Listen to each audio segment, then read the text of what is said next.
এই নিয়ে কথা বলবো, সরাসরি রয়েছেন এই মুহূর্তে আমাদের সঙ্গে প্রতিনিধি অতনু হালদার। অতনু, এই হরমুজ প্রণালীতে ভারতকে কোনোভাবে ছাড় দেওয়া হচ্ছে কিনা, এই নিয়ে আমরা দেখছিলাম একাধিক দাবি পাল্টা দাবি উঠে আসছিল, আর তার মধ্যে মোজতাবা খামেনি তিনি একেবারে স্পষ্ট করে দিলেন যে কোনো রকম ভাবেই কোনো রকম ছাড় নয়। দেখো, এই হরমুজ প্রণালী এ খোলা আদৌ হবে কিনা এখন সেটা একেবারেই পুরোপুরি অনিশ্চিত হয়ে গেল এই ইরানের নতুন সুপ্রিম লিডার মোজতাবা খামেনির এই স্টেটমেন্টের পর। মোজতাবা খামেনির স্টেটমেন্ট হচ্ছে যে হরমুজ প্রণালী এখন কোনোভাবেই খোলা হবে না। এই মোজতাবা খামেনি, আয়াতুল্লাহ খামেনি গত 28শে ফেব্রুয়ারি তার মৃত্যুর পর তারপরে ইরান তার ছেলে মোজতাবা খামেনিকে সুপ্রিম লিডার হিসাবে ঘোষণা করে। মোজতাবা খামেনির স্টেটমেন্ট যেটা আজকে সামনে এসছে যে হরমুজ প্রণালীর কি হবে, তার কারণ হচ্ছে এই হরমুজ প্রণালী দিয়ে সমস্ত জাহাজ চলাচল, যেটা তৈলবাহী জাহাজ চলাচল করে, সেখানে চীন এবং রাশিয়া ছাড়া কারোর জাহাজ চলাচলের কোনো অনুমতি ইরান সেখানে দেয়নি, এবং ইরানের অনুমতি ছাড়া ওই হরমুজ প্রণালী দিয়ে জাহাজ চলাচল করা প্রায় অসম্ভব। তার কারণ ওখানে ইরান এমন স্ট্র্যাটেজিক লোকেশন নিয়ে আছে যে কোনো জাহাজের ওপর তারা হামলা চালাতে পারে ওই হরমুজ প্রণালী দিয়ে আসার চেষ্টা করলে, এবং গত কয়েকদিনে এরকম একাধিক হামলার ঘটনা ঘটেছে।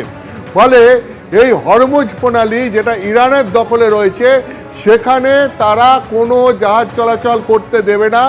এটা আজকে মোজতাবা খামেনি, ইরানের সুপ্রিম লিডার, তাদের স্টেটমেন্টে পরিষ্কার করে দিয়েছে।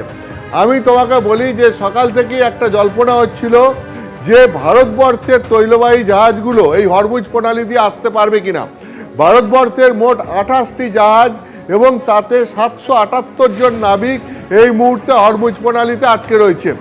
এখন সেই জাহাজগুলো সব তেল নিয়ে আসার কথা, কিন্তু জাহাজগুলো আসতে পারছে না।